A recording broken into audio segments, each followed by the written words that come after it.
हर हर महादेव, जय भोलेनाथ। नमस्कार, मैं साधना पांडे मार्गदर्शन पे आपका स्वागत करती हूँ। दोस्तों, ललिता सहस्त्रनाम ब्रह्मांड की वो ऊर्जा है जो आपके जीवन को पूरी तरह नियंत्रित करती है, कंट्रोल करती है। क्योंकि यहाँ जहाँ मैं बात कर रही हूँ वहाँ पे बात देवियों की नहीं कर रही हूँ, मैं बात महाविद्याओं की कर रही हूँ। और ये जग विदित है, सभी जानते हैं कि जो हमारी महाविद्या है वो बहुत तेज और बहुत ताकतवर होती हैं। माना जाता है कि तंत्र क्रियाओं में इनका प्रयोग होता है, सात्विक पूजा में तो नहीं, लेकिन तंत्र शास्त्र के पुजारी इनकी पूजा करते हैं। और तंत्र मंत्र में या इस तरह से देखा जाए तो ललिता सहस्त्र नाम का बहुत बड़ा जो है वो जीवन में अनुभव होता है। ललिता सहस्त्र नाम के बारे में बहुत बार मुझसे पूछा गया, मैंने शॉर्ट वीडियो भी बनाया इस पे। लेकिन ललिता सहस्त्र नाम के बारे में पूछा जाता है कि बिना गुरु दीक्षा कैसे किया जा सके, क्या करें, कैसे करें, संपूर्ण जानकारी आज के वीडियो में आपको मिलती है। तो देखिए, देवी ललिता जो 10 महाविद्याओं में एक देवी ललिता है, ये देवी ललिता की आराधना है विशेषकर।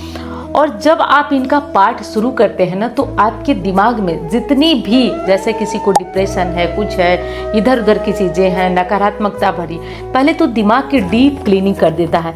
ये सोचने का नया आयाम दे देता है, नया अध्याय आपके जीवन में प्रारंभ करता है ललिता सहस्त्र नाम। तो ललिता सहस्त्र नाम बहुत पावरफुल है। अब कई लोग कहते हैं कि थोड़ा जटिल होता है दीदी, तो कुछ गलत हो जाएगा तो हमें दोष तो नहीं लगेगा। देखिए, ये सब फालतू की बातें न सोचिए।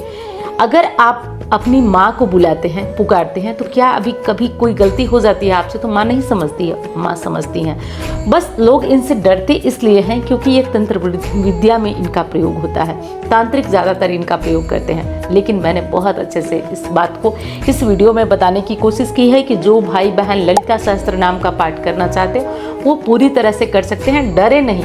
हाँ, प्रयास पूरा रहे कि उच्चारण सही हो, उच्चारण सही हो, ये पूरा प्रयास रहे। अब कई लोग इस बात में थोड़ा भ्रम डाल देते हैं कि हमने गुरु दीक्षा नहीं ली है तो क्या हम ललिता सहस्त्र नाम का पाठ कर सकते हैं या नहीं। तो देखिए, मैंने एक उदाहरण दिया ना कि माँ को बुलाने के लिए ज़रूरत नहीं है कि किसी की परमिशन ली जाए। हाँ, अगर आपने गुरु नहीं बनाया है, आप पूजा प्रारंभ करने से पहले गणपति के बाद महादेव को ही गुरु रूप में ध्यान करें और ललिता सहस्त्र नाम का पाठ करें। मैं लिख के देती हूँ, कोई नुकसान नहीं होगा, ठीक है। तो कोई भी किसी भी प्रकार का नुकसान नहीं होगा अगर आपने गुरु दीक्षा नहीं ली है तो भी। लेकिन हाँ, ध्यान रहे, ललिता सहस्त्र नाम का पाठ आपको शाम को यदि करना है तो आपको लहसुन प्याज नहीं खाना है, मतलब सात्विक होकर करना है। जो लोग रोज इस पाठ को करते हैं उनके लिए विशेषकर ये नॉनवेज वगैरह खाकर ना करें क्योंकि इसका नकारात्मक प्रभाव होगा। बाकी आप इस पाठ को रोज कर सकते हैं।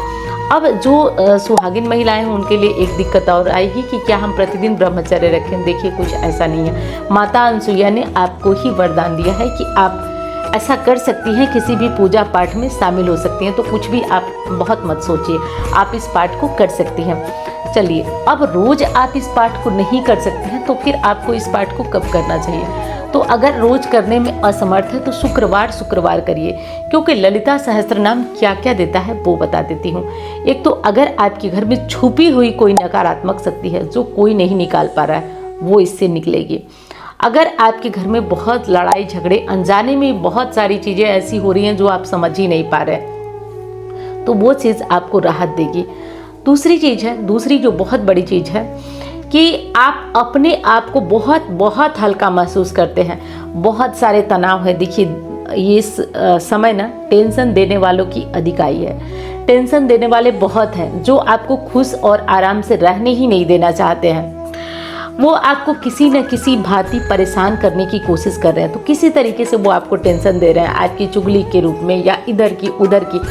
और जो लोग थोड़ा सीधे टाइप के होते हैं ना, वो इनमें पूरी तरह डूब जाते हैं और इसी को अपना जीवन मानते हैं। और उनका सोच होता है कि अगर कोई मुझे गंदा कह दिया, बुरा कह दिया तो मैं वैसा हूँ। देखिए, ऐसा होता नहीं है, लेकिन वो हमारे दिमाग की उपज होती है। तो ऐसा कुछ, अगर छोटा दिमाग आपका भी है, सॉरी छोटा माफ़ करिएगा, लेकिन मैं सच कह रही हूँ, अगर आप थोड़ी सी बात में घबरा जाते हैं, छोटा ही दिमाग माना जाएगा।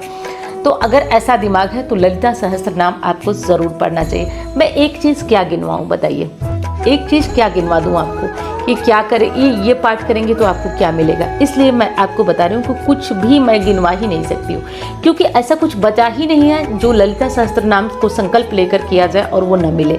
तो इसमें गिनवाने का कोई मतलब नहीं निकला, ठीक है। तो मैं गिनवा नहीं रही हूँ, आप अपने मन से समझ लीजिएगा। ये मत कमेंट में पूछिएगा कि दीदी जो है हम पाठ कर सकते हैं या नहीं। आप कर सकती हैं, मैंने जो भी आपकी दुविधा थी वो क्लियर किया।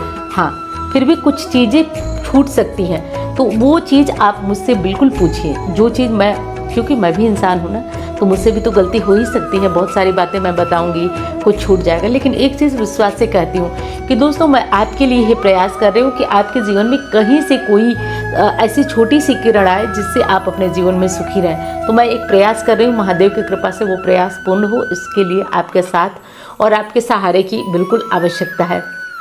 अब आइए ललिता सहस्त्र नाम के बारे में बताती हूँ कि इस पाठ को कब करना चाहिए। तो देखिए, सबसे जो बढ़िया समय है वो ललिता सहस्त्र नाम करने का समय है 4 से 7 बजे के बीच। इस बीच आप कर सकते हैं ललिता सहस्त्र नाम, ये सबसे पावरफुल टाइम है। नहीं कर सकते तो फिर जब आपको टाइम मिले तब करिए, सुबह करिए, शाम करिए। और अगर आप प्रतिदिन भी नहीं कर सकते तो आप इसे सुनिए, सुनने का भी बहुत प्रभाव होता है। आप अपना YouTube में लगाइए और आप इनका जो है श्रवण करिए। श्रवण करिए का मतलब, देखिए, सुनने का मतलब, मैं बहुत ज़्यादा जगहों पे जब वास्तु वगैरह करने जाती हूँ तो एक आध चीज़ें मुझे बड़ा खटकती हैं। कभी कभी तो मैं बोल भी देती हूँ और कभी कभी मैं कुछ कह नहीं पाती हूँ।